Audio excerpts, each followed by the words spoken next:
everyone. Welcome back to the Carol Rosin Show on May 13th, Friday the 13th. And are we ever lucky on this day to have the father of the disclosure movement, Dr. Stephen Greer. I was a witness, as many of you know, in the Disclosure Project in almost exactly on the anniversary today, May 9th, 2001. And so I would not be here if it wasn't for Stephen Greer. Are you there, Steve? I am. Thank you. Welcome to the show. We are so lucky today to get your update on what's going on and what can we do about it from that Disclosure Project and way before, since you and I have been working on this for a long time. And I just want to thank you right now for getting me involved in this. But really only did I do this because I heard so many conspiracy theories, myths, legends, disinformation, so much distraction. We've all been discredited for working on this issue if we're truth tellers. And it's leading to destruction, maybe even extinction of our own human species. And you have been, to me, the champion of telling the truth, of not doing it from just side research, quoting other people, but from your own experience in bringing credible people together on this issue. And I just honor you. I know we all do. We've already heard from people from all over the world who are listening to this show live and also archived later. So thank you so much for being with us. And Steve, I'm not even sure where to begin. I know you have so many projects going on. And I think it would help, too, for you to help define some of the terms, that basic terms, because some of the people listening in are new. They're advisors to decision makers in the corporate government military complex, and they are international as well. So thank you for coming on. Well, I appreciate it, and I want to thank you for your courage all these years for speaking the truth about these issues. I remember when you first came forward, it was difficult because this subject, dealing with so-called UFOs, which is a misnomer to begin with, has been so carefully by the intelligence community ridiculed and put into compartments of kookiness. And not only that, but they've then put out information that's completely false that discredits the subject. So when serious people try to deal with this issue, they tend to get tainted, and it takes a tremendous amount of internal integrity and courage, which you have, to have spoken the truth on this, and I appreciate it very much. First of all, I think we have to define some terms, as you mentioned. In my opinion, UFOs don't exist. Now, what I mean by that is that term was concocted by the intelligence community after they figured out that they were extraterrestrial vehicles, and after they already had studied the energy and propulsion systems, what the top secret document from Canada called the modus operandi of the spacecraft, and by 1954 had mastered gravity control. And I want to repeat that. October 1954, gravity control was mastered. And what that means is there's a huge amount of confusion in the public and even with political leaders on what's ours, what's extraterrestrial, and who's doing what. And to sort this out has been literally 25 years of research and, well, frankly, over $10 million of my own funding and income gone into trying to figure out who is doing what and what the real truth is. And most of the information that is put out to the public on this subject is disinformation that's been carefully designed, as you rightly pointed out in your testimony, that Werner von Braun warned us would be a sort of fear-mongering paradigm about the issue about intelligent life in the universe. And I think that if anyone wants to, they can go to our website, SiriusDisclosure.com. It's SIRIUS, like the star system, disclosure.com. And you will see that we have links to several dozen military and intelligence and corporate witnesses like Carol Rosin. And these are people who have all signed oaths that they would testify under oath with penalty of perjury before Congress if they were not telling the truth. And I have personally interviewed now over 700 such people who have given me information, but not all of them want to come out publicly. What we need and what we're doing right now is the campaign that ends the secrecy once and for all and exposes the big lie. And the big lie is that there's a threat in outer space that we need to put weapons in space for, and in fact have already done so, and that we need to be afraid of. One of the big problems has been, in my opinion, Carol, is that the whole UFO subculture has become so whacked out with conspiracy theories and rubbish that the truth has been very hard to get to. Back in 1994, I began to have people who were deep inside the national security state, provide information to me who have since, some have come forward and some have not, and like yourself have come forward, that in fact for decades, dating really all the way back to the 1950s, they had planned to use this subject, and I'm quoting from a CIA document I have here from 1953, for its psychological warfare value. Let me repeat that, for its psychological warfare value. So, and this is an uncontested CIA document that I have. So when I began to do briefings for high-level people, like the director of the CIA for President Clinton and the head of the Defense Intelligence Agency, the three-star General Patrick Hughes, and Admiral Tom Wilson, who was the head of intelligence for the Joint Chiefs of Staff, and members of the Senate Intelligence Committee and others, what I found is that there were two categories of people in government.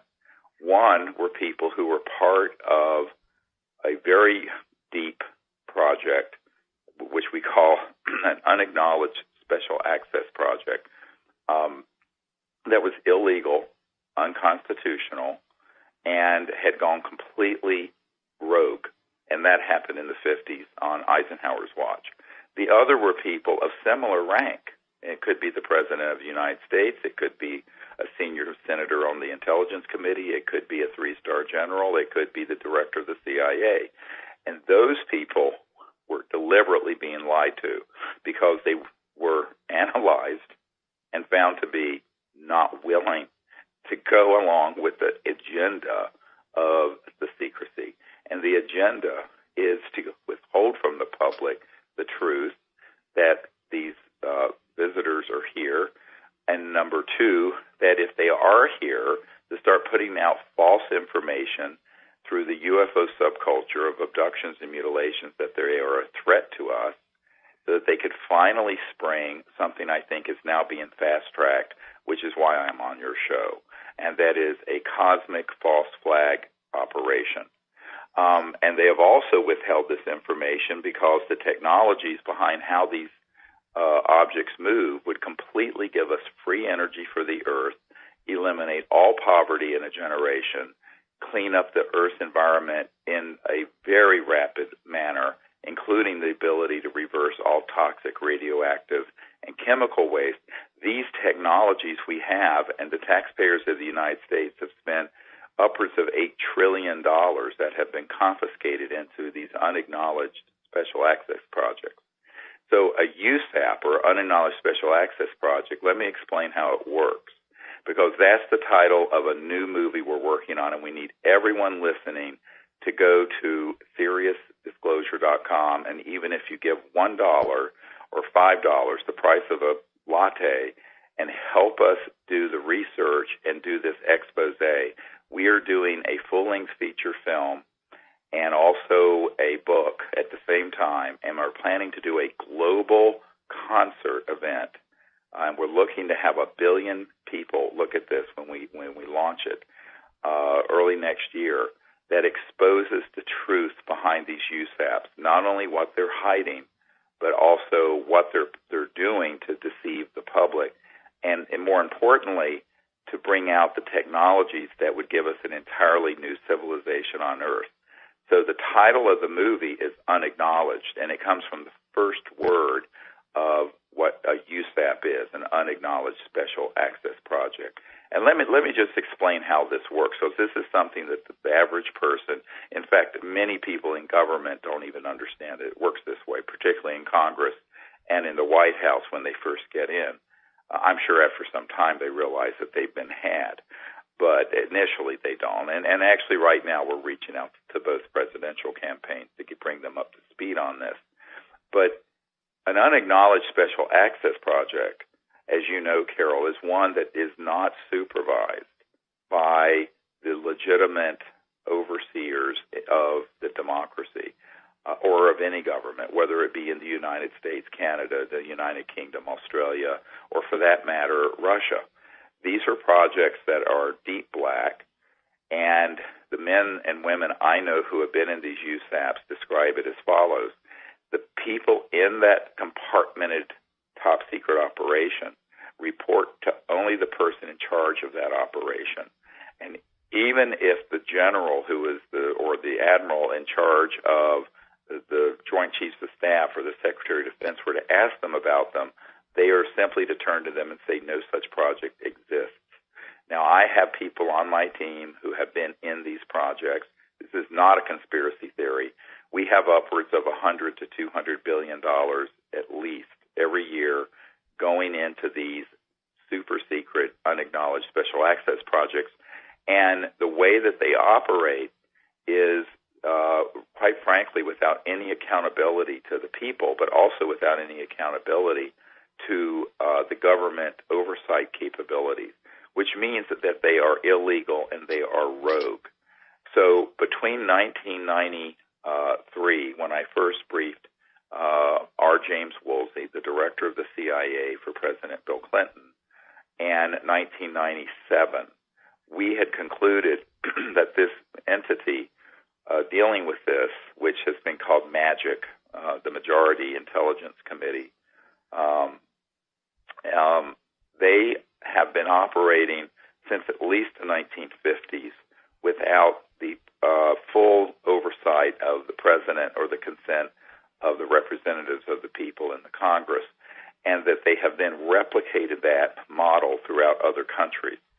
And this illegal cabal is really running the earth into the ground. And you mentioned an extinction level risk, and I'm going to talk about that during these 2 hours, not to frighten people, but to make people understand it is time to get off our hands, stop sitting on our hands. We've got to come together and unite and do something about this. The unacknowledged special access projects, or USAPs, the way that they have operated and the funding mechanisms they have are going to be exposed in this new film. And we are going to not only expose it, but we're making a call right now and doing the research for people who are whistleblowers. So anyone who has been in any of these projects, who knows how they operate, or who has dealt with the so-called UFO issue, either the ET end of it or the man-made electromagnetic-gravitic devices, or the deceptive aspects of it, i.e. the stagecraft that goes into hoaxing abductions and mutilations, which, by the way, I have interviewed more than a dozen people who have been on hit squads, for lack of a better word, who have abducted humans to make it look like, quote, aliens were doing it. This is not a theory. This is absolutely fact. And yet the public, through the media and the UFO subculture, really believe there are aliens abducting people, et cetera, and so on, and that they're mutilating cattle for no good reason. What people have to understand is this is all part of the psychological warfare value of the subject, to create the specter of fear so that at some point people would accept the cost in blood and treasure of an interplanetary war. Now, let me explain that again. General Douglas MacArthur, in his last address to Congress, said World War III will be interplanetary. These lunatic psychopaths who are in these super secret projects, and make no mistake about it, they are absolute psychopaths. Those folks would love to see us have a situation that they will hoax, that would make 9/11 look like a picnic day. And the movie Independence Day is just sort of a script that's being put out to sort of give people a sense of it. In fact, the new trailer for the new Independence Day actually has an Army recruiting part of a logo on it, and it almost looks like a recruiting video for the U.S. Army. And they're using the official seal of the U.S. Army. It's almost unbelievable. You should look at this new trailer if you haven't seen it for this movie Independence Day. So the script is the narrative that they started creating in the 50s. Now, this is when I was born in 1955, was to create a long-term plan where we go from the Cold War to global terrorism, which you said in your testimony, Carol, if you remember. Before 9/11, we did the National Press Club event, which had hundreds of millions of people around the world who saw it, for the Disclosure Project on May 9th, 2001, and then on September 11th, 2001, we had 9/11. And this has all been manipulated by people who want to keep the fire burning and the funds flowing into these psychopathic, hungry, warmongering sectors that have really gone rogue, and they need to be exposed and stopped before it's too late. Well, I'm so grateful because I had tried for years to get the message out that Wernher von Braun, who was my mentor, vice president of Fairchild Industries when I was a corporate manager, had shared with me when he died in 1977, that statement that I gave in the Disclosure Project, which people can see with all the testimonies that Stephen put together on disclosureproject.org. All of those testimonies are there on YouTube as well. I couldn't get it out. It was blocked. I was allowed to talk about it, seems, at different conferences because I had credentials from being a corporate manager of an aerospace company, space and missile defense consultant, and so on, to different organizations, industries, even to the Space Command intelligence community. I've addressed those people and the Senate and House, but mostly about the fact that there is an alternative game plan that we can play, which you also go into. I know we will later. What is it that we can do instead of escalating this war game into space and this mentality? And as von Braun would say, the technology that you talk about is an extension of the mind. What are our choices? So with you putting all of this together, this is incredible for people to hear now that none of the ETs are hostile. I know we have gotten ridiculed for saying that. Could you go in a little bit more about that? Well, what I say to people is that this is part of the big lie, is to present that there are good ones and bad ones, and we need to unite around and have this sort of interplanetary war. Ask yourself who would benefit from this Manichaean world, the military-industrial complex. The way that demagogue sees power is through fear. Fear is how you control the masses, whether it's through religious demagoguery, political demagoguery, all the different isms out there. It has nothing to do with freedom. It has to do with controlling the masses. So the ultimate way that you would control a planet would be if you had these sort of global aspirations for a militaristic planet, which they do, is to have a threat bigger than a few thousand, terrorists running around in the Middle East. You need to present a bigger problem. And so that's what they have concocted. Now, I want to talk science for a moment. I mean, I know this is, you've had a science background, Carol, and I don't want to get too arcane here, but, and not only just science, but logic. Let's say you're an interstellar capable civilization, meaning you have the technology to go from one star system to another star system, okay? You're not using, what Elon Musk is doing at SpaceX, these primitive rockets that Wernher von Braun first started using in World War II in the 1940s. This is really primitive junk. All right, you're dealing with trans-dimensional physics that go beyond the crossing point of the speed of light, and that allow for objects to move from one dimension through other dimensions from one point in space-time to another point in space-time, let's say a star system in the Andromeda galaxy that's 2.5 million light years from here. Well, at the speed of light, it would take 2.5 million years to get here. You couldn't do it. No one's going to live 2.5 million years. So the physics behind this, by the way, are very well understood. We understand them. And have been studied at Lockheed Martin Skunk Works and my uncle's old company, Northrop Grumman, and other places for 70 years. Now, since World War II.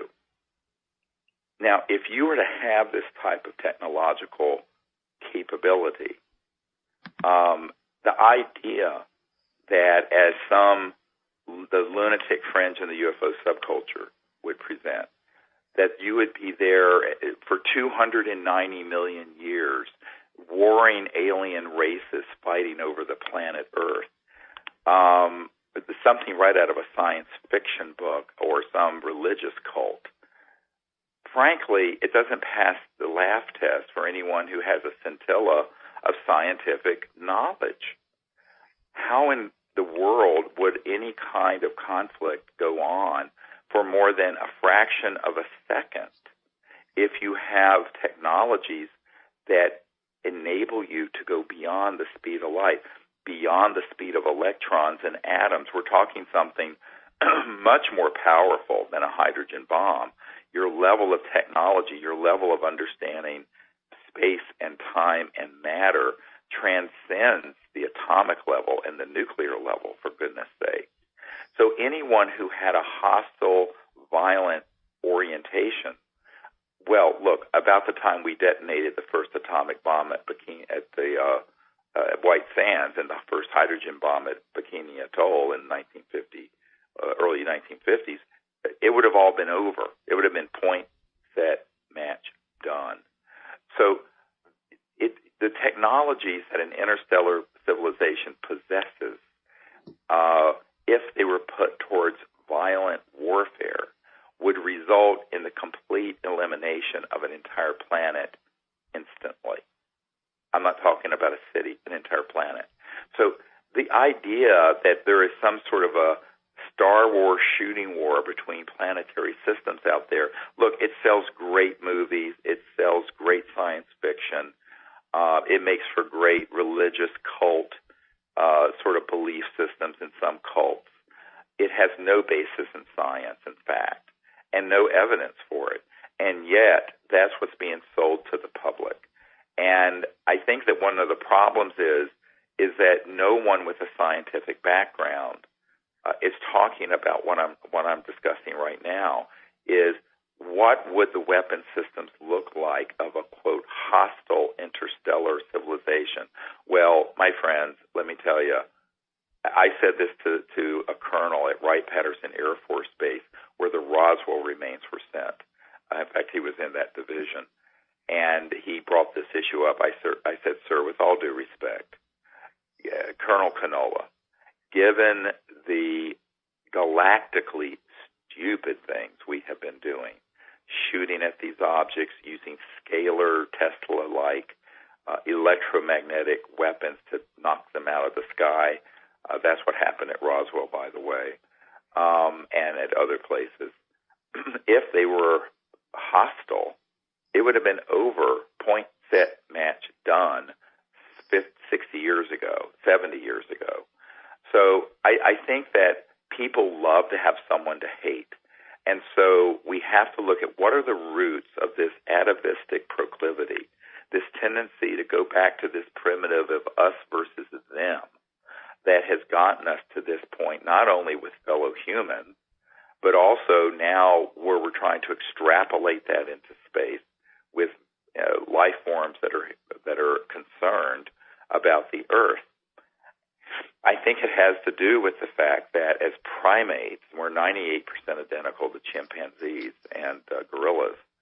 There is this tendency to be afraid of otherness and then to organize into troops and to engage in warfare, which actually chimps do. So there's this aspect of humanity that has to be transcended through higher spiritual consciousness, in my opinion, and spiritual development and rational thought So we don't always have the default position, it's different, let's kill it. It's different, let's hate it.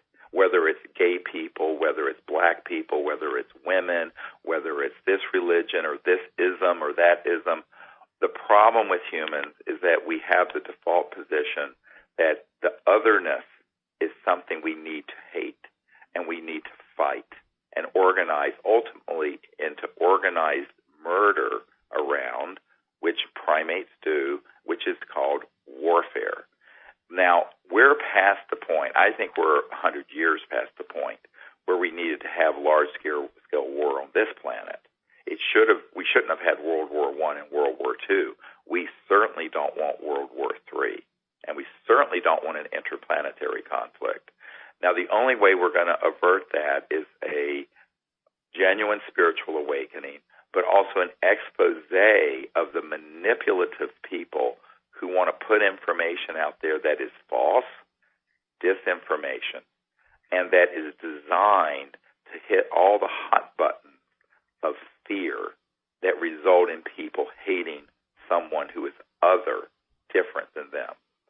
And this is something that, as an emergency and trauma doctor, I would see people come in over the most trivial things where the guns and knives would come out because of some small conflict. Well, those were tragedies, and I would help save their lives, and many times I did.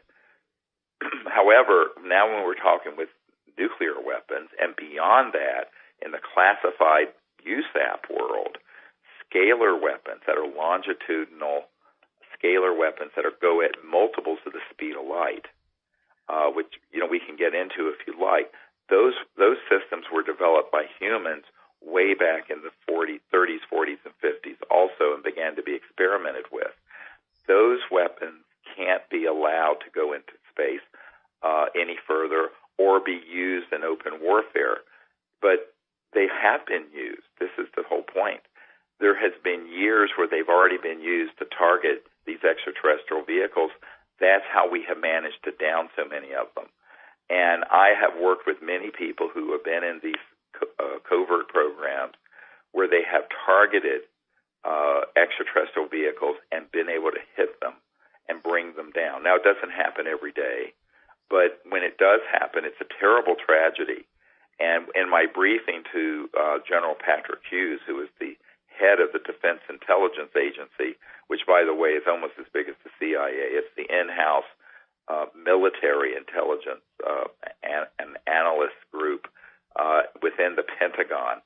The man who is the director of that, he tried to get to the bottom of what was going on with these USAPs, and he was basically brushed off. So I was brought in to provide the briefing with one of my military advisors and someone who had worked with Eisenhower in the White House, who was an elderly lawyer at this time. And at this meeting, what was interesting is that he said, before I got into this command, I couldn't have believed any of this is true. He says, and now that I'm sitting in this chair, I know it's true, that there is a group of people who have this kind of knowledge and technology who are running amok. He says, but I don't have access to them, even though I'm the director of the Defense Intelligence Agency. And the same thing was said to me by the head of the CIA, and the same thing was said to me by the man who is the head of intelligence for the Joint Chiefs of Staff, J2, Admiral Tom Wilson. So at a certain point, you begin to realize that this problem has to be corrected by the people. How are we going to fix it? We need to have mass defection from inside these illegal covert programs. Now, I've been consulting with Danny Sheehan, who's a constitutional attorney, and a number of other experts in constitutional law, as well as some military advisors. What I devised in the 1990s was a methodology for doing this. And I want to be very careful because on this show, I'm asking right now for people to defect from the corporate world, the intelligence world, and the military world, and to go on camera with their testimony, documents, and evidence about all of this.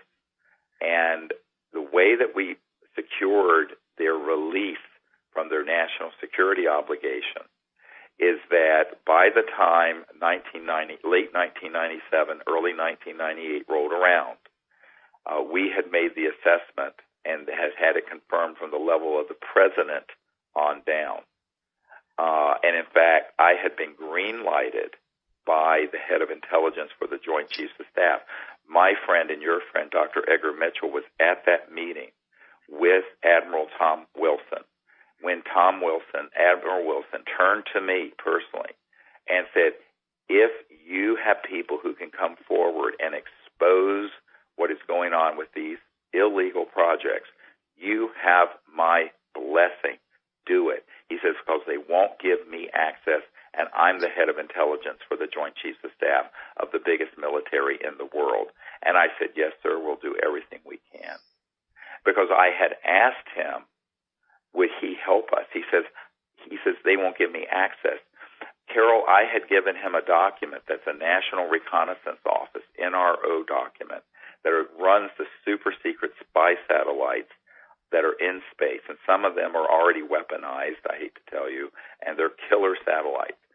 Well, he said to me, look, Carol, the Admiral in his office in the E-ring of the Pentagon said to me, I found one of those compartments that he recognized the name for it on this secret document that I had provided to Obama and to him and other people. And he said he got hold of that compartment, this super secret operation, and said, look, I am Admiral Tom Wilson. I'm J2, Head of Intelligence, Joint Staff. And the person on the other end of the phone said, yes, sir, we know who you are. And he says, well, I want to be read into this project, briefed on this project. Military says read into. And they said, sir, we cannot discuss this with you. And he says, why not? They said, you don't have a need to know. And he said, God damn it, I'm the head of intelligence for the Joint Chiefs of Staff of the United States. How can I not have a need to know? And they said, sir, we will not discuss this with you. And they hung up on him. So this was before I got to the meeting, because I'd sent this briefing dossier prior to Edgar Mitchell and me going to the briefing. So what he said to me is that, he says, they are blocking me from doing anything. And he says, what I have learned is that the best thing I have in my weaponry is a B-2 stealth bomber. And these guys have things that can go to the speed of light and beyond that have already been developed in the Lockheed Martin Skunk Works and that can do circles around my B-2 stealth bomber. That's how he put it to me. And Edgar Mitchell was a witness to this, as were several other people. Edgar Mitchell was so inspired by you, by the way, that we connected in 1974, and I'm updating a book that he and I wrote way back then that has a lot of this kind of story in it, including honoring you, by the way. And we have documents like this. You have a lot. And I had testified before the Senate with the document that was the strategic moves for how to educate people, how to hoax this whole thing. And yet we still have, Steve, these politicians coming out. Oh, you need to send me that document. We'll put it in the film. Of course I will, yeah. And I'm very concerned now about the decision makers, the politicians, the candidates who, even if we give them these documents, how do we get them to come around and make the decisions that we want? Thank goodness you're producing. I want you to make sure we get in more hints and we do it in both hours. What to do about it? Well, there's so much people can do. I'm trying to give people the background so they understand what we're doing. Mm-hmm. So what we did following this was to do what's called a UNOD letter. Now, everyone listening needs to write this down and tell all their contacts who've ever been in the military or intelligence or corporate world about this. It's called a UNOD letter. It stands for Unless Otherwise Directed. And I did a letter, and this was going to be in the film. It went to the heads of every agency in the United States government that said the following. And by the way Unless Otherwise Directed letter works in military circles is that if someone writes to their commander or to an agency with an unless otherwise directed letter. It says, unless otherwise directed, this is my assessment, this is what I'm going to do, unless I am otherwise directed. In other words, there's no overt act that needs to be taken after that. Mm-hmm. But you have to prove they received it. So what we did, we sent it return receipt requested and by couriers that where it was signed. And in this unless otherwise directed letter, we stated the following, that we have done briefings for all of these top people in the United States government and similar people in the United Kingdom. These people have been lied to and denied access from the president on down to this type of intelligence and compartmented operation. That is illegal and unconstitutional. Therefore, a priori, all those projects are running illegally and outside the law and cannot use the law, including the National Security Act, to enforce the secrecy of anything they are doing or any personnel, human intelligence, material, documents. Those are all fair game for disclosure because the projects themselves are illegal. And unless otherwise directed, we are going to start bringing forward, and this is what we did with the Disclosure Project, top secret documents, top secret testimony, people who were in these unacknowledged special access projects, people who had signed security oaths, and they are exonerated forever from any penalty under law because the project that is the people who are managing these secret projects are doing it in a way that is illegal and unconstitutional. Do you know from late 1997 and early 1990, I gave them a 60-day period to respond. From that time until now, no one orally or verbally or in writing has gotten back to me and said, you are wrong. No one. And, in fact, I've gotten more and more confirmation that we are right. What this means is anyone who's at the Lockheed Martin Skunk Works Cube in the high desert underground in California, anyone at SAIC, anyone at MITRE Corporation, anyone at Booz Allen Hamilton, anyone with Northrop Grumman, Boeing, anybody with the CIA, NSA, Department of Defense, any branch of the military, et cetera, and so on, in this country or in our ally countries that have information, documents, material, physical proof, you can bring it to me and we will disclose it. And you are not going to be subject to any penalties. Now, this takes courage, but that's what people have been doing. You were courageous. Other people have been courageous. We need to have this is when I say that we have launched the campaign that ends the secrecy. We're not doing a campaign to ask the political leaders to do something because they're the emperor that has no clothes.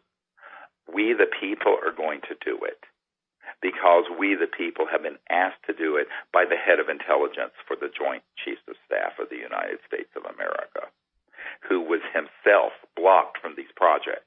So this is what people have to understand. They have to listen very carefully with what I'm saying. I'm being very, very precise in what I'm saying.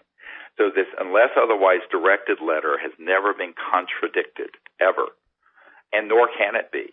Because if anyone tried to enforce the National Security Act on anyone coming forward with this information, we would take them to court.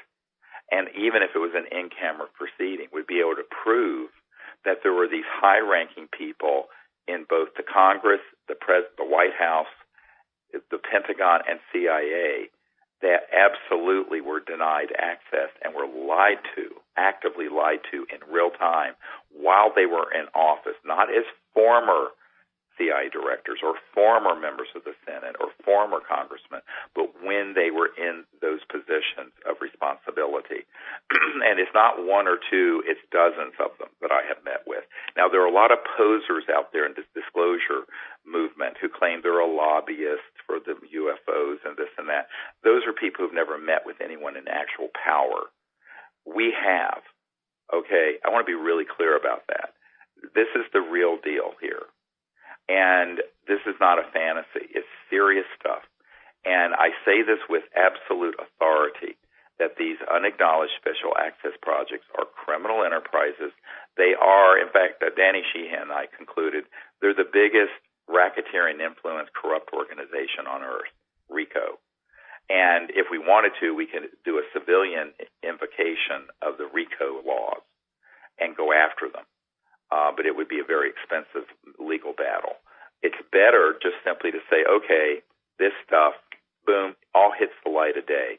And so what we're doing with Unacknowledged, both the film and the book, and with the movement that will continue on and on and on into the future, this isn't a one-shot deal, is to have a steady level of defection to people who are patriotic for not only their country but for humanity, and bring out the truth about this. So we want people who are whistleblowers, who know about any and all aspects of this, and there is a special contact box at our website, which is SiriusDisclosure.com, SIRIUS Disclosure.com.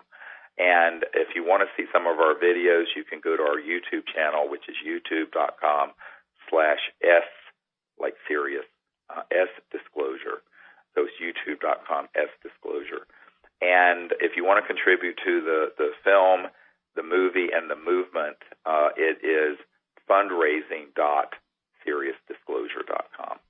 So we need help from millions of people, really. This is a huge movement that we need to launch, that we have launched already, but that we want to go to the second big exponential burst of disclosure on this, because Carol, we're running out of time. Because, when you came forward in 2000 and gave that interview, and then in 2001 at the National Press Club, 9/11 hadn't even happened yet. What you said was so prescient and predictive. Well, and of course, part of your testimony was that Wernher von Braun talked about the hoaxing of an alien threat in space by these psychopath, military-industrial, warmongering nut jobs. And frankly, now we're seeing the signs everywhere that this is being fast-tracked. And in the last few months, in the last few weeks even, we have seen indications that they're going to try to fast-track this, and the only way to avert it is to expose it in advance. Imagine if someone had exposed what was going to happen on 9/11 before 9/11 happened. You see what I'm saying? That's what we've got to do. It really is. I mean, I don't want to be melodramatic. It is the fate of the world here. Well, I'm one of those people out here who I've been written up, introduced as an optimistic, idealistic realist, but I think if people knew how pessimistic and depressed I've been lately, I know that this is something people relate to, because I'm getting hundreds of letters from people that say things like that. And what I hear from what you're doing is it's not just giving us hope. I don't even want to hear the hope thing anymore. What I want to hear is what you're doing. What are the facts, not the fiction that people present as facts? And what are the real facts that lead us to a new vision? I've been working on getting a treaty signed with a wonderful group of people, the former Minister of Defense of Canada, whom you know very well, one of our witnesses, the Honorable Paul Hellyer, who's also done this show, as have Abe Krieger, who was 37 years Boeing executive. He actually put together the U.S.-Soviet part of the International Space Station, worked on the lunar orbiter. We have some great people, including, of course, Edgar Mitchell and you, and people that have come up with different elements to this treaty. Will Miller, who's one of our advisors too, also contributed to making sure that we're grounded, but not in an earthbound way, bound, capital BOUND way, but with a cosmic higher frequency of consciousness applied to whatever we put out now. And if people want to read that treaty, by the way, it's on peaceinspace.com. And we also, you have books I want to mention that people can get that have a lot of the background, including a lot of the testimonies, Disclosure, your book that is the Disclosure book, Extraterrestrial Contact, The Evidence and Implications, Hidden Truth, Forbidden Knowledge. These are great background books. There's another one by Susan Babcock that covers a lot of this, called For the Children. And these are some background pieces. That one has some of my personal story in it too, but leads to where we're going with this, which is the truth-telling of this issue, unlike it has ever been told before, right, without all the garbage that's, I think, is just the myth and legends, the things that people have quoted and pushed through the ufology kind of community, or the peace groups too, where they're blaming, right, the Nazis run the space program. Of course, they're all dead, but I mean, it's so much disinformation. And well, I think people also have to understand that there's been a long-term psychological warfare plan that has been worked very carefully by these folks to set up the psychological foundation for people to be afraid of or hate anything from outer space. It's been done through Hollywood, it's been done through video games, it's been through science fiction, but it's also been done through the UFO subculture, and it's been done by staging events. We know for a fact that a number of things have been staged that or been made to look like they were, quote, alien, that were 100% human. And this is done all the time.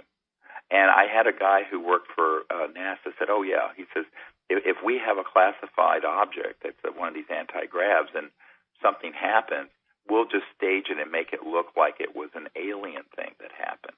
And people will believe it because people don't understand what the head of the Lockheed Skunk Works, Ben Rich, said, what he meant when he said that we already have the means to take ET home. That, for decades we have had classified technologies that are in these unacknowledged special access projects that enable humans to have extraordinary transportation capabilities. And these technologies are real. It's not mythological. And they've been abused because guess what? Nobody is supervising it. The people don't know about it, and the people's representatives, except for a few that are on the inside, know about it. And the ones who have betrayed the public, who are representatives, they lie to their fellow representatives. For example, there is a Senator, John Warner of Virginia, who has been on this committee, this secret committee, who they then would turn to his fellow senators and say, oh, pshaw, there's nothing to it. And I know for a fact this happens every day. I go to briefings. 2.5 years ago, I was at a meeting in the Great Barrier Reef where I was presenting this to 120 world leaders, and there were people there from the oil industry and the military-industrial complex who were embedded just to go behind my back to anyone I provided this positive evidence and proof of all this, and say, oh, no, this is all not true, and if it were true, I would know about it. And since I'm your buddy in this elite group, you'd believe me, wouldn't you? You see how it works, Carol? It's all affinity politics. So I think people have to understand how this secrecy, and we're going to expose in this movie how this secrecy has run and what the agenda is, and then we're going to show what the truth can do. What's the point of exposing all this? Well, if we expose it, maybe we can avert World War III, number one. Isn't that a nice idea? Number two, maybe we can go into space only peacefully and have peaceful relations with these interstellar civilizations, which is the whole purpose of my work, is to create a higher consciousness and a higher understanding of an enlightened civilization. Maybe we can bring these technologies out to benefit the Earth's impoverished masses and to save Gaia from environmental destruction, so we don't have another Fukushima and we don't have to have endless destruction of our biosphere through fossil fuels and nuclear power, because we have something already developed that's better. And that's the other call I'm making. We want people who have operational zero-point or over-unity technologies. If you are ever going to come forward now. We have the backers to fund it if you need to have funding. Now, we don't want to hear of a theory. Don't contact me with a theory. I have file drawers full of theories. But if you have an operational system that is closed loop, meaning the output power runs the input power and it runs a net load of some significant wattage power, get hold of me. absolutely immediately. And we have top people who will be in touch with you, and we will take care of you. And we will get this out and disclosed. And if possible, we'll have it in a stadium with the top artists and celebrities in the world in a celebration early next year, and we will disclose that new free energy technology to at least 1 billion people. That's what we're planning to do with this campaign. And we know they're out there, but people have to, again, step forward. It's time for people to understand we have a shot at this, because here's our choice. The choice is endless war and destruction on Earth, or we start a new civilization with a new consciousness that is based on the universality of our being conscious beings, and that we live together in peace and we transcend all these conflicts, and we bring out these long withheld sciences and technologies that would give us the means to live on the Earth without it being destroyed environmentally, and that we live with our neighbors in space peacefully, and we ban and keep all weapons and all systems out of space, and develop what I called for several years ago, a Council on Interplanetary Relations of enlightened people who work on relationships with these interstellar civilizations so that they can only be peaceful. Now, let me talk about that for a minute. That is so important because, I have no doubt there are civilizations out there who, while not overtly hostile, if they were overtly hostile, we would have been done, but who are very unhappy with the stupid things that these covert programs have done on behalf of humanity. Now, we haven't consented, but still it's humans doing it. So we have some relationships to repair. We have to ameliorate as much as we can this sort of damage of 70 years of this cat and mouse game that's been going on Earth and in space dealing with the ET issue. And I think we need wise people on a council who will do this, Carol. And we need people who are going to understand what the stakes are, who won't give way to just blind hysteria and fear. So that's what I think we have to do all of this in the coming year or so in order to have a course correction for our civilization. The reason that I'm doing this American Freedom Radio show, Stephen, is to bring you on, because this is the update that all of us have been needing and looking for, and we have much more to do. By the way, the next hour, we're also going to cover this urgent timing. It is so critical. We're going to talk about some of the things that are going on, like the ballistic missile defense shield that just got activated in Europe. Imagine how we're antagonizing these enemies. Oh, my goodness. And we'll talk more about relations, solutions. I know people want to hear more about what you mean by a spiritual awakening that has to happen, because we have some candidates and politicians, decision makers out there that don't sound too spiritually awake to me. And it's kind of unnerving, because these are people that are going to be making some decisions for us, or how, in fact, do we get into positions where we do it. And, of course, coming through what you're bringing out, the operational technologies that are, Von Braun would say, is just an extension of the mind. And, of course, these beings that are coming from other places and other dimensions, other universes, are not coming here with fossil fuels. I mean, for goodness sake. So right, exactly. I mean, we're talking about technologies that are pulling energy from the fabric of space-time and zero-point field or quantum vacuum. These have been developed, and it's so exciting because think of the beautiful world we can have and could have had 100 years ago. And we're going to get into all of this and more, so stay tuned. We're going to take just a few minutes break right now, about 4 minutes, Stephen. We'll be right back with you. Awesome. Great. All right. Thank you. Stay tuned, everybody.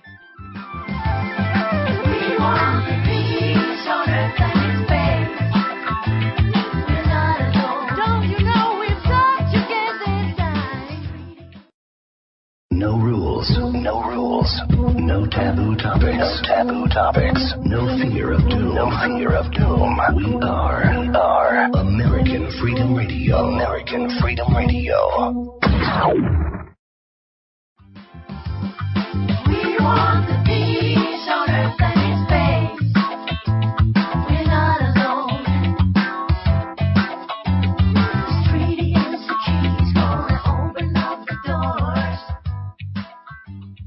Welcome back to the Carol Rosin Show, Part 2, May 13th, 2016, with the father of disclosure. Are we ever lucky? We're hearing the greatest update.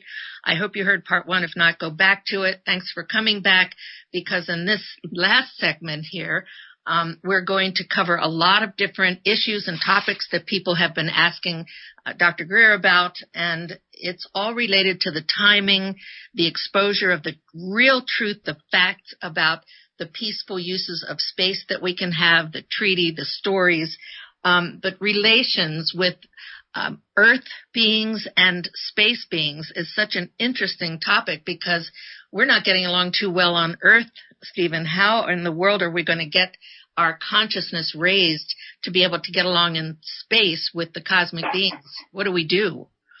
Well, I think this is the central issue, is that we have 100 years where we have been deliberately miseducated on so many issues, and demagogues always find a way to divide people into camps of warring camps.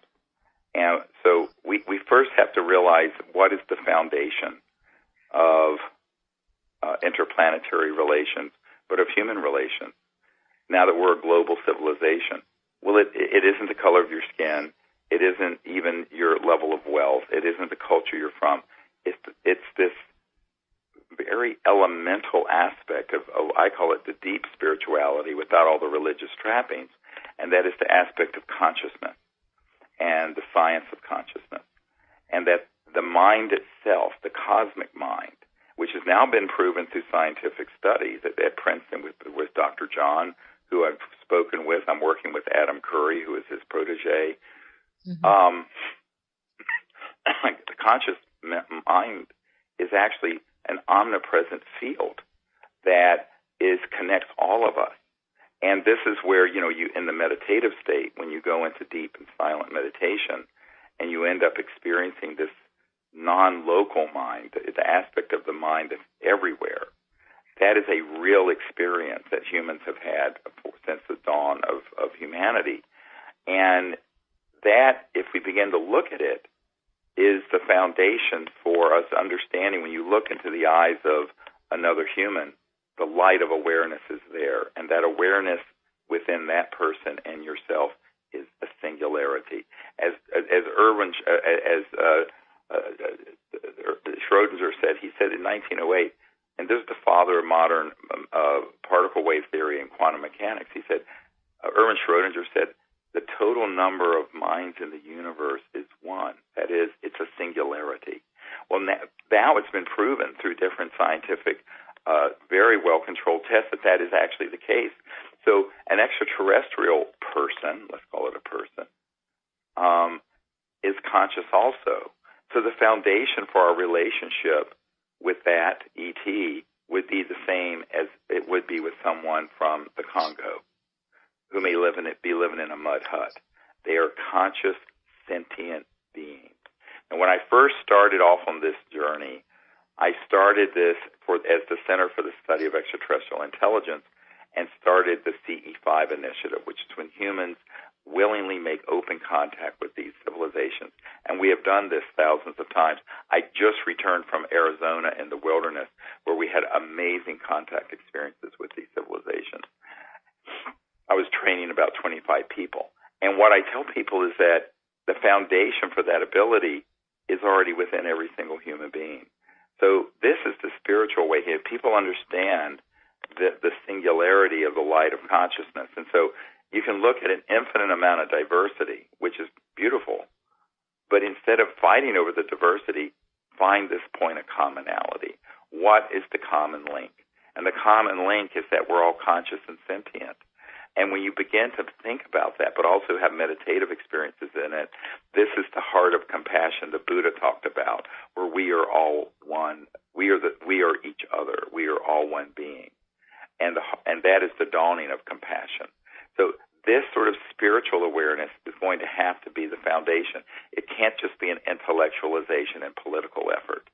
So we're going to have our intellectual and political efforts guided by a higher spiritual awareness that has also now been scientifically verified, and that is that the conscious mind is this infinite field, and it actually is a single field of consciousness shining and refracting within every individual person. And so when you begin to think about that, not your individuality isn't the same as someone else's, but the light of consciousness whereby you are awake, that awakeness, that essence of awareness, that is one. And so understanding that is a beautiful thing. And that's what we have to also bring. So imagine this, what we're wanting to do. Now, we've engaged one of the largest producers in the world of big outdoor concerts and festivals. Imagine early next year having, if we can find one, a free energy device on the stage. And then we have this random number generator system hooked to lights and consciousness on the stage that prove non-local mind, and an expose of all these secrets. And it's with the biggest pop stars and rock stars and celebrities in the world in a global celebration with 1 billion people watching. That's what we're planning to do, Carol. Oh, I'm picturing stage with all the stars and with all the people coming forward now that have worked so hard that are listening to the show on this issue. Yep. And 0 Point on the stage creating that whole reality. To me, that might be the only thing that also can flip, educate, give the experience to the presidents and decision makers of the world. Yes, of course. I mean, look, the leaders of the world, I've said for 25 years, if the people will lead and the mass consciousness change, the leaders will have to follow. This top-down business is a joke.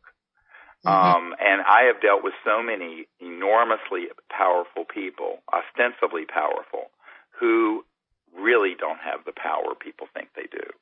And that includes the level of the president and these very high-ranking. The real power is with us. And so if we do the disclosure, if we bring out the truth, if we bring out the new paradigm, if we bring out the technology, then they'll go, oh, this is great. And then they'll provide, quote, leadership from behind. In other words, as someone said to me, on the really big changes in society, people who are in power always come in secondarily. It has to be the people who bring it in first. It's a joke to think that these leaders are going to come together and say, oh, we're going to do this. That isn't how change has ever happened, ever. And if you study history, all you have to do is study the history of how big change. I mean, the civil rights movement didn't come from the presidency and Congress on down. It came from a bunch of ragtag people who were marching together in Selma, who had barely any funding, that grew into millions of people. And then the I Am a Dream speech, and Baird Rustin, who was this closeted gay black man who was the brains behind it, helping Martin Luther King put together that movement from a little church in Atlanta or in Alabama. So what people have to understand is that we now have to do that on a cosmic level. And that the idea that somehow it's going to be some magic thing where disclosure of all this and all this change is going to happen. No, those people will come along when we, the people, get our act together on this. And I've been saying that for 25 years. The only reason I went to the leaders between 1993 and 2000, before you and I and others did this public disclosure project, was to offer them the opportunity to be part of it, and they took a path. Why? You know why? Why? Courage. They didn't have the courage. They didn't have the courage to see this big of a change happen. I have met with so many people, and the bottom line it isn't money, it isn't power, it isn't your position. It's, do you have the courage of your convictions? Well, I didn't have the courage until I sat down with you and Emily. Emily really talked me into doing the disclosure project because it was my responsibility to do my little part. But I think it's ego. I mean, there's so much of a massive egomania going on, narcissistic oriented, which, as you know, is one of the most difficult things to deal with, narcissism. And so how do we get the courage up in these decision makers? I mean, listen to these candidates. If you say national security, yeah, I'm interested in the disclosure UFO issue because of my concerns about national security. Well, that's the code, of course, to escalate the war game. Or, right. You know, let's build more wars and not get to know people and what's actually going on, and destroy and rape and kill and put on uniforms and get put down as heroes to do it. It's ego. Right. It's ego, but it's also ignorance. But in dealing with this issue, it has a lot to do with courage. It's easier not to rock the boat. So we're talking about a change that, let's face it, in terms of the paradigm, A, we're not alone in the universe. B, we already have the technologies to go beyond the speed of light. C, these free energy technologies would get rid of every oil company, public utility, gas, coal, nuclear power, etc., and solar panel and windmill on the planet. Now we're talking hundreds or thousands of trillions of dollars in assets and a revolution macroeconomically like you have never seen. Wow, and I'm an educator by background, so I'm hearing your curriculum getting developed.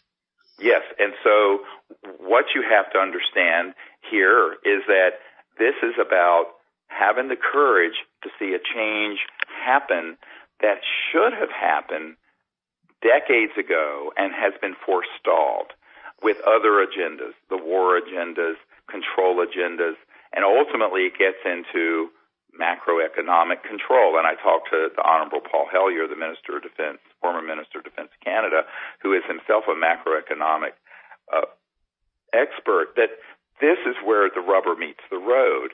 You know, it isn't about that there's some big boogeyman threat out there. It's about the fact that if the actual real truth was provided, not the false disclosure that I am afraid is being fast-tracked, because recently in the New York Times has been covering the Clinton campaign interest in this. The Army Chief of Staff gave a talk a couple weeks ago about the threats we're facing in the future, including little green men, the new rollout of the new Independence Day film with the Army logo and recruiting poster being embedded in the trailer. I see certain things happening where back in the early, mid-90s, I wrote a paper, When Disclosure Serves Secrecy. In other words, we want a disclosure that's truthful and that leads to a peaceful outcome and peaceful interplanetary relations, and the release for peaceful use of these technologies that could save the Earth's environment and eliminate poverty on Earth in a generation. It absolutely is doable, 100% doable.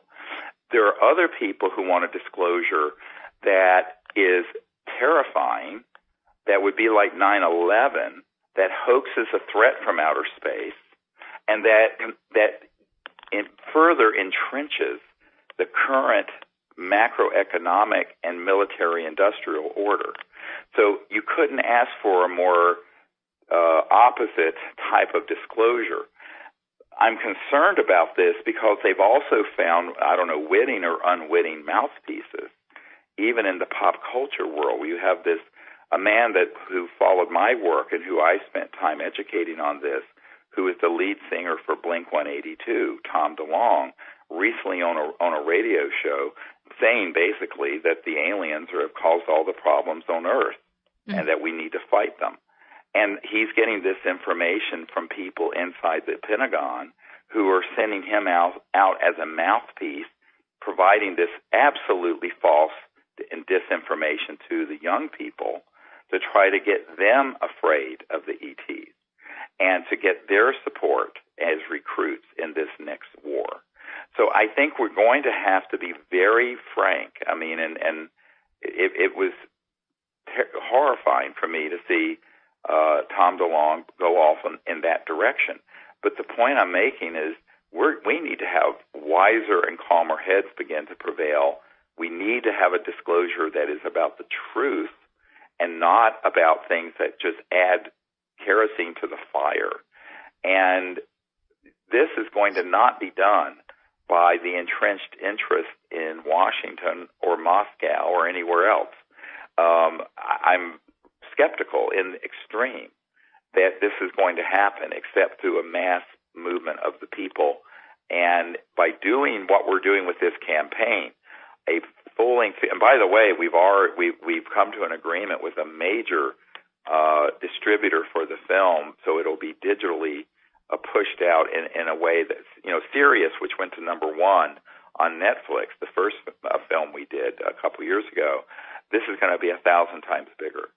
And this is going to have all this information in it.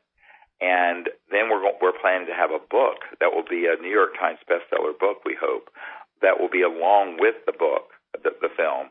And that will then also be kicked off, both those, with this global celebration and concert event. And I'm hoping at that event we can actually feature an operational either LENR or zero-point energy device, low-energy nuclear reaction, the cold fusion, or free energy device. We're in search of one. Again, if anyone knows of someone who has one that is operational and not theoretical. And that's this country or any country, by the way. Any country in the world. We have a team now that's been stood up in the last 2 or 3 months that can fund, acquire, and open source. What we're planning to do is get the technology, acquire it, and provide it for free. There'll be no patents and no intellectual property holdbacks, and it will be massively released to the public.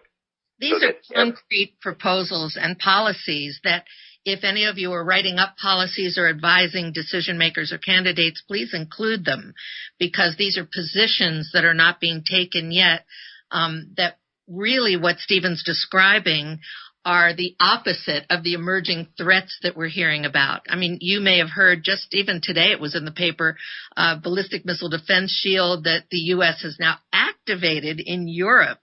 And Russian President Vladimir Putin, who reintroduced the treaty that calls for the peaceful uses of space. Again, you can read that on peaceandspace.com. This president of Russia has now changed the position because they have to retaliate. This is just part of that old game plan. And what Stephen's talking about is a whole new paradigm that includes the free energy, the most advanced space-age technologies, and the courageously spoken concept that we are not alone. And this is how we're going to heal ourselves and our environment from the toxins, pollutants, methane, radiation, all of that.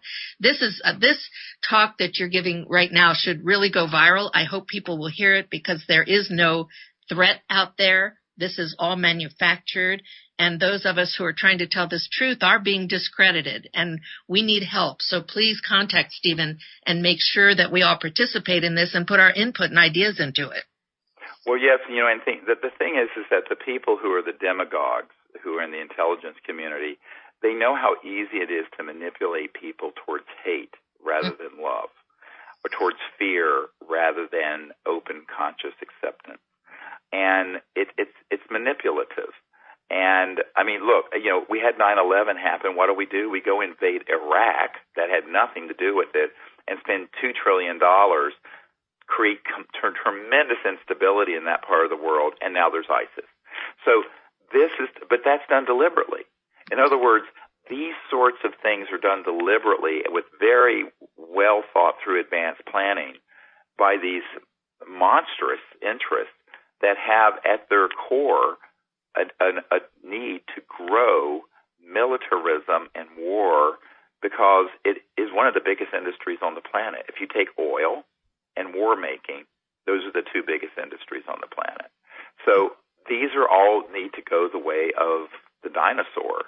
But in order for those sort of enormously powerful interests to be transformed, it isn't going to be, I seriously doubt, it's going to be done by some sort of high-level meeting with world leaders. It's going to that'll happen when the people get on board a disclosure process that is the campaign that ends it, when the people who are inside these projects defect and begin to defect en masse, and which now we have proven legally they can do so with impunity, without any risk legally to them.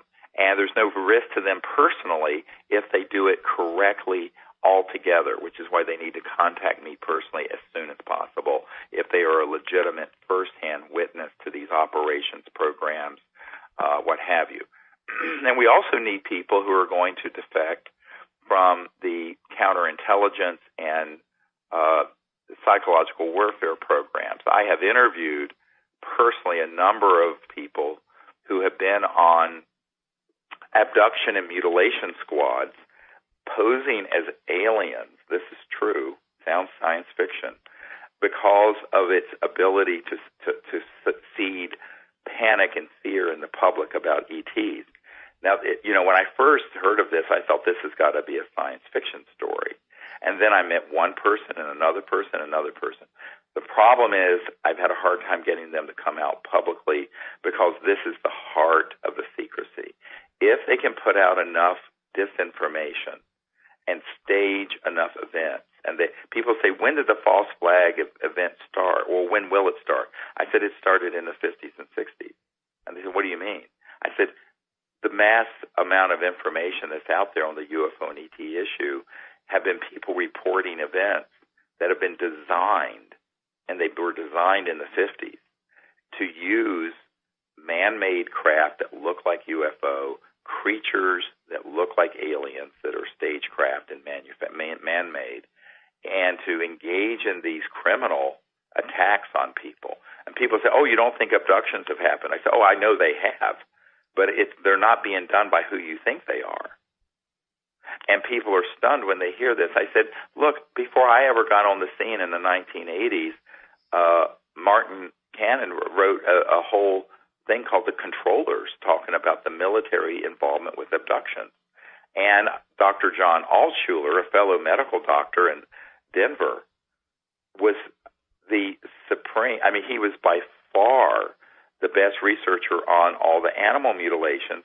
And he told me, he says, we concluded that using high-tech classified systems, it was humans doing these mutilations, making it look like aliens, so that people like Linda Moot Howard write books like The Alien Harvest to scare the hell out of people that now the aliens are coming to carve you up into pieces of meat. It's all a hoax. Hoax, hoax, hoax. And what you have to realize is that the technologies to hoax it were developed by the 50s. By 1954, all of those technologies had been developed to stagecraft this. Now, I'll tell you something scarier. And you don't know, this was before you got involved, Carol, but everyone needs to listen very carefully to this.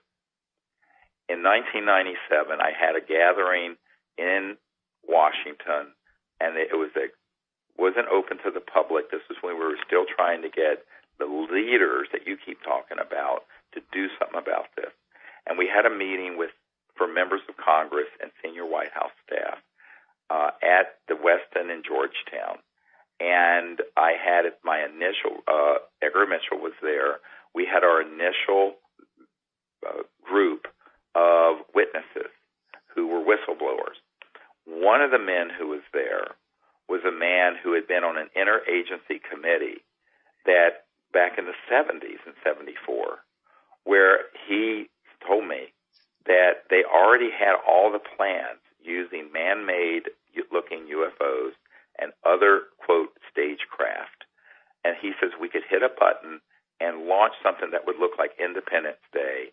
He says everyone would think it was alien, and it's 100% this covert group staging it.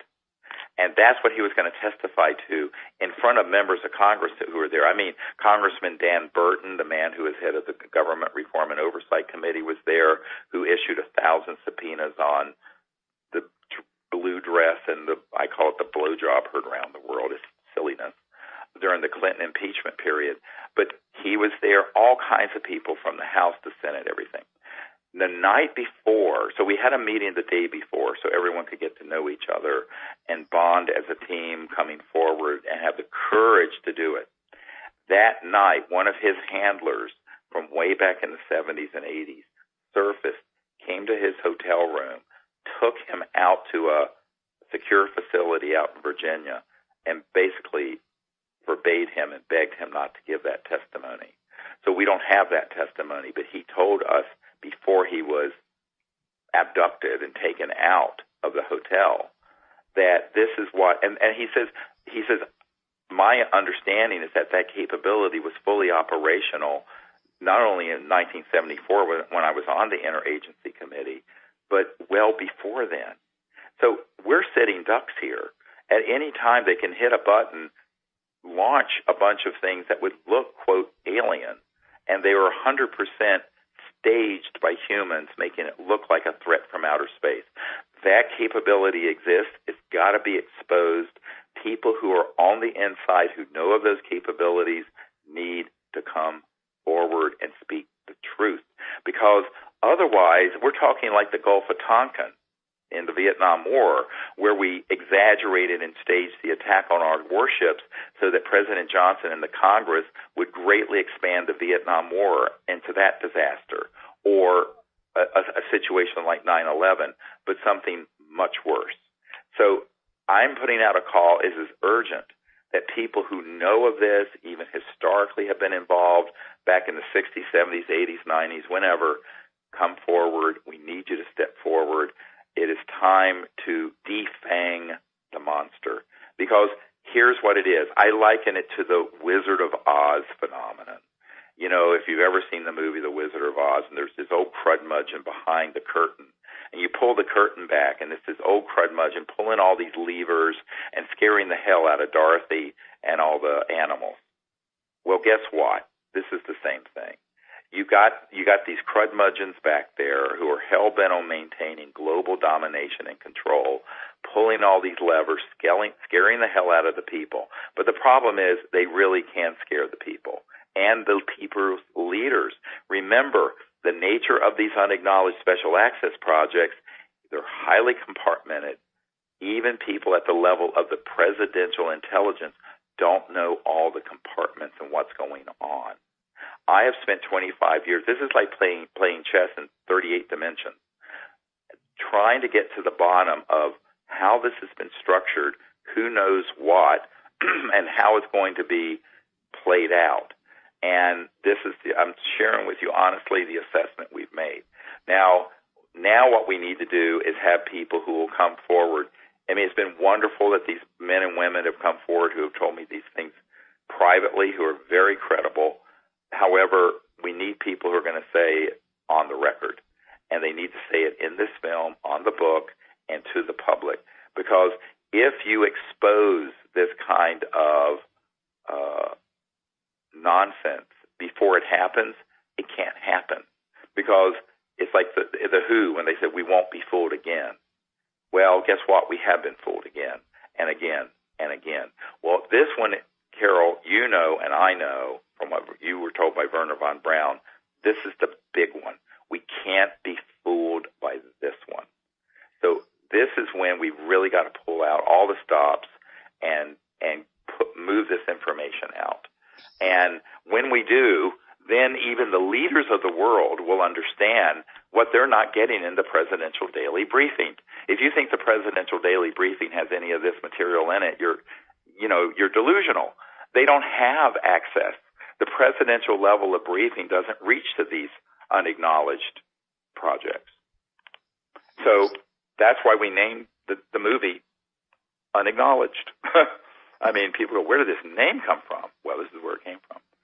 This is the most important show, personally, I have ever heard, and your message is what's making it so important. The punchline, the pivotal piece of this information is that it's a hoax, that there is no enemy coming to us from outer space to steal our ovaries and sperms and turn us into gold mining slaves. It's not going to happen. And right. No, it's a total nonsensical idea, but it plays with the public because let's look at this, Carol. Even today, there are tribal wars going on around the world and in the Middle East or in American cities where one gang or group after another is raping and killing one other group. And so it's so easy for people to extrapolate the human experience and do an anthropocentric projection onto these extraterrestrial civilizations. And The intelligence community knows this. They know this is why this document from 1953, talking about the psychological warfare value of the subject, it was signed by the CIA director at that point. This is why this is so important, is that, and it was referring to the UFO matter and the psychological warfare value it had. I have another document where it's talking about engaging Disney Studios. This is not a controversial CIA document. This is in a huge box of CIA documents I got after I briefed the CIA director. And this document talks about engaging Disney Studios in the 50s to make movies about aliens that would be along these lines, or that were just kooky little green men stuff. And as you know, the OSS that became the CIA used to have Disney do the propaganda films during World War II for the military. So the Hollywood nexus here is very important that people understand. And through this sort of infotainment, entertainment messaging, this has been going on for over 60 years. And this document is going to be in the movie. I have it. I have the document where when Marilyn Monroe was going to blow the whistle on all this, and the big mole hunter and leak stopper at the CIA didn't want her to go public with what she had heard from Jack Kennedy during their affair about the ETs. And it says in the document, the objects from outer space recovered in New Mexico in the 1940s. I'm quoting. It's signed by James Jesus Angleton III. It's a top-secret document. It's 100% authentic. 2 days later, Marilyn Monroe is found dead of an apparent drug overdose. Nonsense. Burl Ives, the actor and singer, was on my board. He said, we all know that Marilyn Monroe wasn't killed, but we know she was murdered, but we never knew why. And when I gave Burl Ives that document, he almost fell out of his chair. That's going to be in this movie. You can't believe in what the archive is we have. And it's all coming out. It's all going to be in this. Wow. I could tell you, people, that Stephen has been attacked, ridiculed, threatened. I have too. Terrible things have happened we don't even need to go into now to us. But I think in my memoirs I want to name names because it's so horrible. But what you're presenting here is that warning, and also a call to, I think, the people listening to this to, again, get this message out there. Imagine if 1 million or 2 people wrote to the 2 presidents of countries that actually initiated the call to preserve the peace in space, to prevent the permanent basing of incredible, yet to be imagined by most, weapons that they're planning on putting up there, and it's imminent. It is imminent. Right. And we and not only that, but there's these unacknowledged projects that are running amok. Yes. That are already doing this stuff. Mm-hmm. So you have 2 tracks here. You have the track that's the conventional government game and geopolitical competition. And then you have the unacknowledged track that actually is transnational, that has been going on for 50, 60 years, that's already doing this stuff, and which is completely out of control. This is the whole point. These unacknowledged special access projects are so out of control, they have become an existential threat to Earth. And it's not the ETs that are a threat, it's this unacknowledged special access project nexus of programs. And they're a threat in 2 ways. First, by trying to provoke ETs into a response by targeting and shooting down their spacecraft, which has happened dozens of times. By number 2, hoaxing a threat when there is none, and then stampeding the world into sort of a panic like 9/11. And then number 3, by withholding the free energy technologies and suppressing them, up to and including, all kinds of intimidation, which is causing us to live in an 1800s paradigm with coal and oil, which should have been retired 70 years ago. And even nuclear power, which is a disaster. If you doubt it, go visit Fukushima or Chernobyl.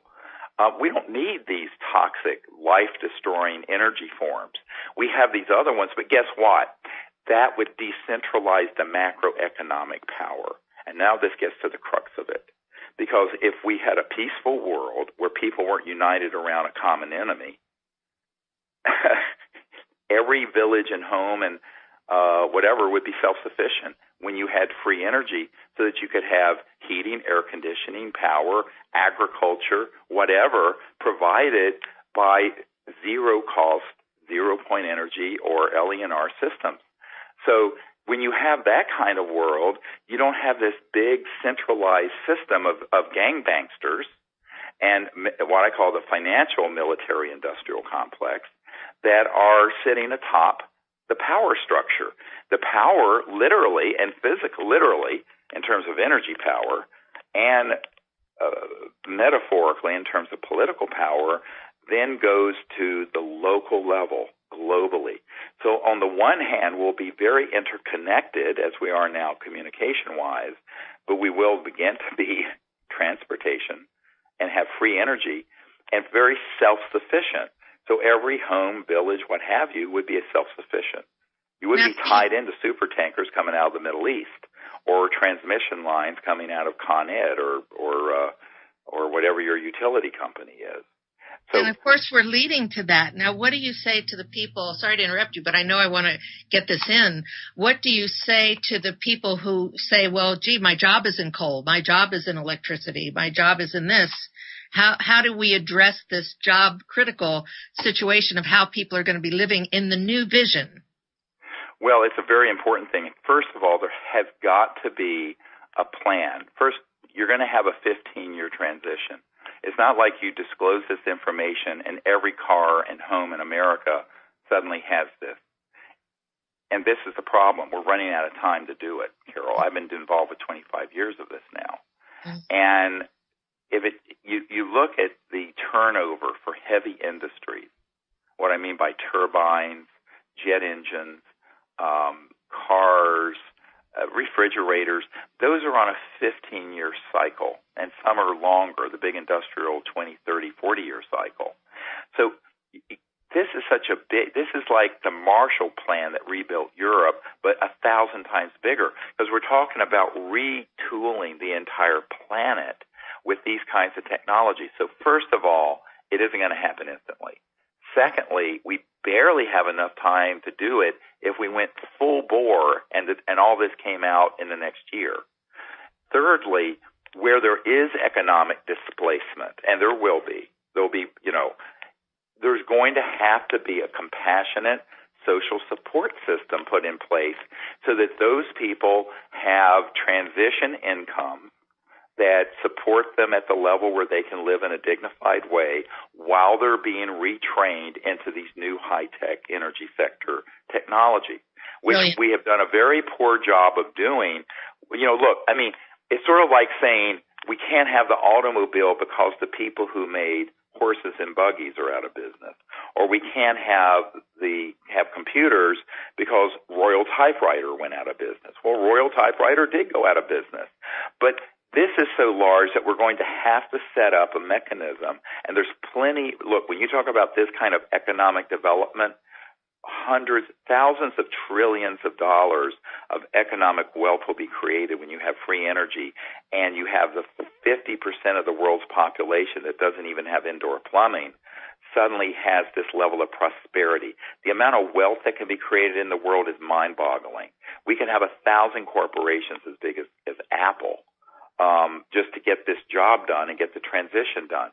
So there'll be enough wealth that will be developed from this in terms of economic growth, because right now we're way underdeveloped. We're living almost like in a Dixonian world of soot and filth and 1880s coal-fired power plants and gas power plants and transmission lines.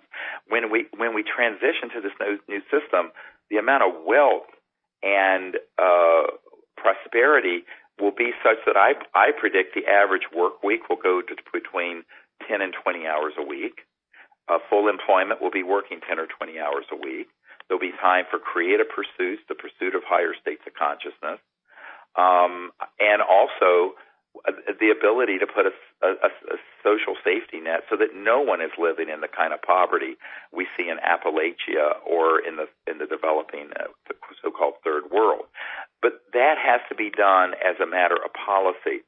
And I think that, to say that we can't let this technology out because of the displacement in the relatively small percentage of people who work in the energy sector, it would be like saying you can't have the internet and computers because the people who made Royal typewriters would be out of business. It just isn't the way you develop a civilization. And besides the point, if we stay on the path we're on, we're melting both polar ice caps, the oceans are dying, we have global climate change, and on top of it, we have resource depletion. We have to do this. So it isn't a matter of if we do this, it's when. And the when should have been in the 1950s or before, but I wasn't around to do this. And neither were you. We have the situation we've been handed. So we have to be realistic and say, okay, now we're in a genuine global emergency. And all of these things are coming together.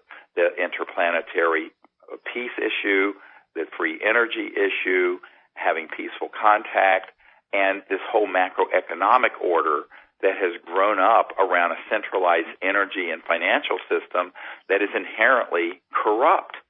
And I think that this all has to get transformed, and we need a lot of wise people who will be working on this. But the first step in it is to do this expose, get the truth out, get it disclosed, get the technologies disclosed, open source it. Our policy is if someone wants to if they have it patented and they have one of these devices, we have people on our team now that can make the arrangement to buy them out. I couldn't have said that 3 months ago, Carol. I can say it now. So that is what's exciting. There has been a huge sea change in what we're doing because of the people who've stepped into this network, because there are people all over the world in the last year that I've been meeting with who realize how much trouble we're in. And so the good news is that we have the ability to do that now. We have people out here listening then are getting very inspired. I'm getting notes saying we should be publishing, everybody listening, because not everybody in the world can hear this. And right. Not everybody has the capability. I mean, someone from Romania just wrote to me and said, our little village is getting ready for the U.S. Defense Shield. The military people are moving in. I mean, this is what's kind of still going on. It's the old earthbound game. And sure. You're talking about a whole new cosmic reality and policy. It's a higher level of consciousness that's based on the real truth and facts, not just disregard my advice of all of the conspiracy stuff. It makes me feel physically ill sometimes to hear it. I know.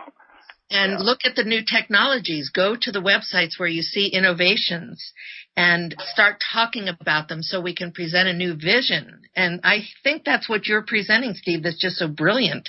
People can be self-sufficient. They can learn how to farm. It's a whole new way of life. Well, with these sort of technologies, you could have in the Arctic an agricultural dome, because the energy would be free, where you could have tropical fruits organically being grown in very cold climates in the winter with no pollution. So it's a total different world once you make this basic change, but that's why it's been kept secret. You know, when I was at Lawrence Rockefeller's ranch, where he hosted the Clintons in the 90s, and he took me out one night onto his deck where he had the original Remington statue of the Native American on horseback, and we were out there under the stars, and it was so beautiful. And he turned to me and he said, Dr. Greer, the disclosure of all this, he says, the implications are so vast and so profound that no aspect of life on earth will be unchanged. And I said, yes, Lawrence, that's why it's secret. It's because it is so. So, it's axiomatic. The bigger the impact would be, the more the extreme secrecy, to the point of there being unacknowledged special access project operations, are stood up around the subject. So the ET subject, the UFO subject, the free energy, innovative technology subject, the 0 point, the LNR, those all have the same policies that are being run by these controllers. And that's what people have to understand. And the only way around it, I assure you, there is no president of this country or any other that's going to wave a magic wand and bring this stuff out. But the masses can. The people can. The people who have stumbled across this same science and technology, who have it sitting in their garage or lab, they can get it to us. We will support them, and we will bring it out, and we'll have every A-list celebrity in Hollywood at this event and the whole world watching. You want to refrain from the 60s, the whole world watching. Then it's over. It's a game changer because we expose the false flag nonsense. We reveal and bring out these technologies, and we say, okay, all these games and nonsense, let those be of the past. Let's start a new civilization with a new consciousness beginning today. And it has to be a global movement. So these are points that when you're putting together your new interviews, your curriculum, your publications, when you're making contact with whomever you want to, that you may be able to influence, who's making a decision in your local community, in this country, around the world, these are points that Stephen's bringing out that I'm hoping everybody will share as widely as you possibly can, because these shields that are going up, the disinformation, the discrediting is what's prevailing right now. And this is the breakthrough time. We are not going to get another chance in history. I agree. It's sort of do or die, and all the writings on the wall. When you have periodicals like the New York Times that have had an official policy of never covering this subject and about Hillary and John Podesta, her campaign chairman, dealing and talking about UFOs.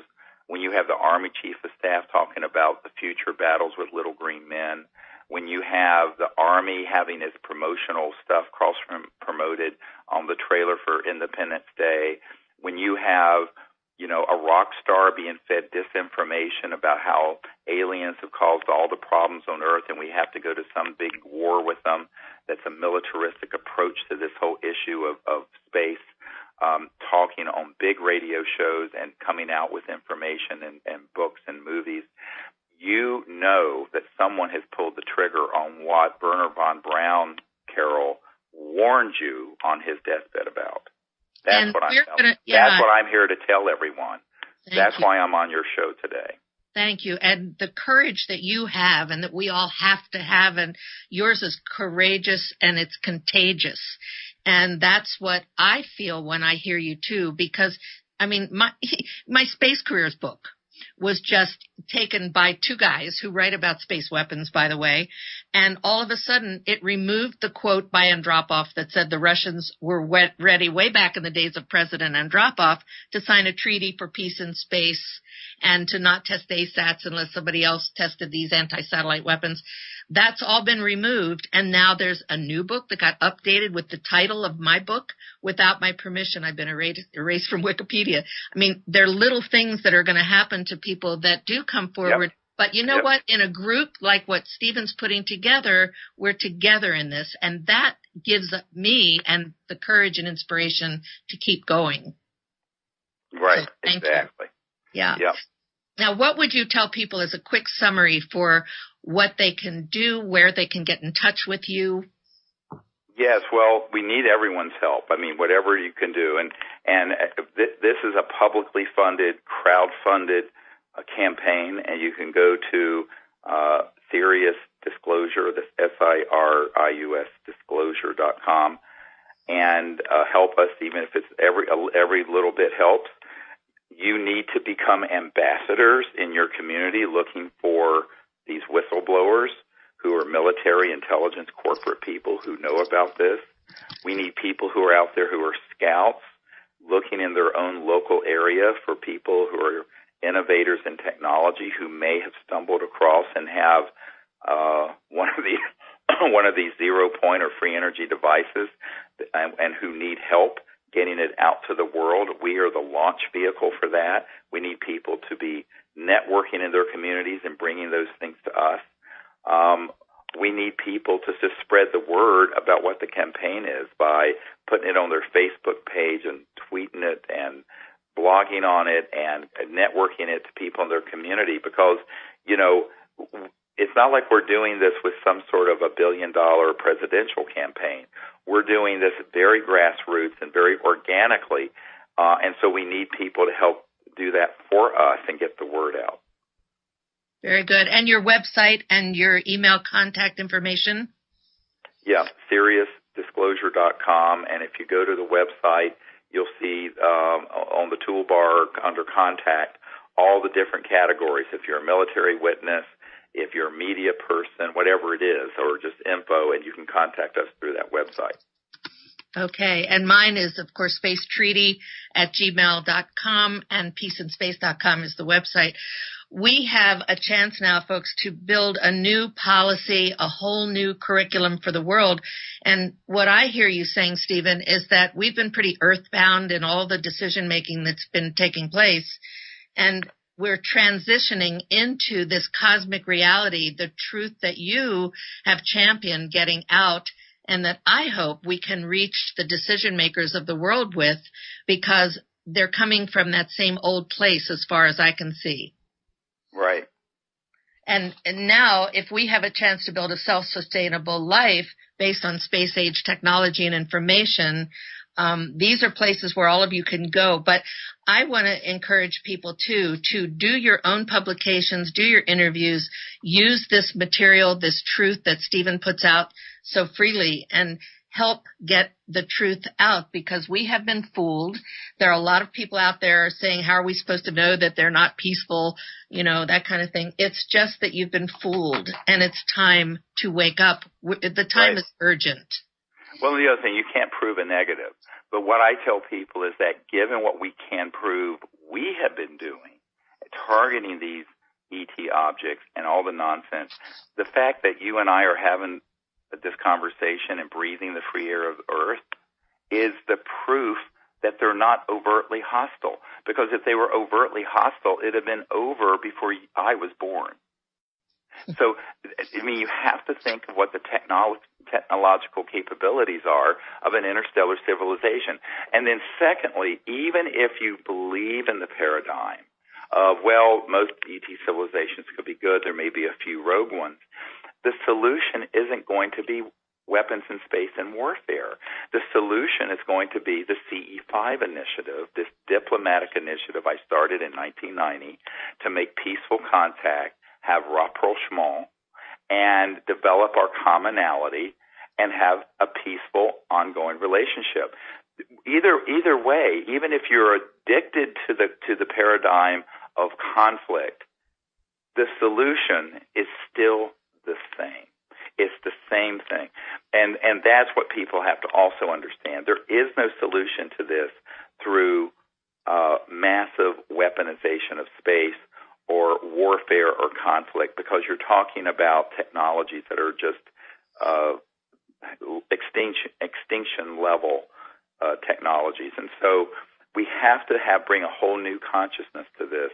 And as Einstein said, no solution, no problem has been solved by the level of consciousness that created it. So we have to bring this whole new thinking into it. So even if you have that as your belief system for some reason, the solution that can lead to a survivable outcome and a good future for humanity is exactly what we're recommending. Stephen, thank you so much for being on American Freedom Radio, which everybody knows is listener-supported network, and they need the donations to keep upgrading the equipment so that we can stay on the air, so please do help. Go to AmericanFreedomRadio.com, because you'll be able to hear this again. It will replay again at 3 p.m. Pacific time. That's 6 p.m. Eastern Time, USA, and it's archived on AmericanFreedomNetwork.com, the Carol Rosin Show. So please donate at that link and go look at the banners. There are other good speakers there, but there's nobody like Dr. Stephen Greer. We are so lucky to have you on the show. Thank you so much for your message about peace on Earth and peace in space, which Stephen is leading the way to. Thank you, Dr. Greer. Thank you. Bye-bye.